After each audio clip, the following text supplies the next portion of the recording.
Are you new to TikTok and wondering how to make videos? Well, I'm going to show you a super easy hack. First, find a video on your feed with the song you'd like to use.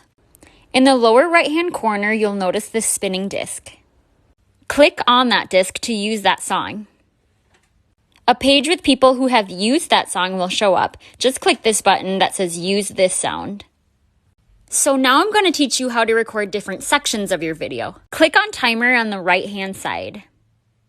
You'll see that you can drag this red line around to mark a stop point for recording.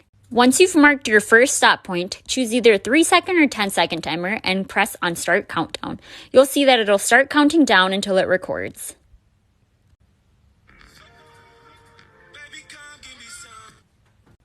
Now just repeat that process to record the other sections of your song.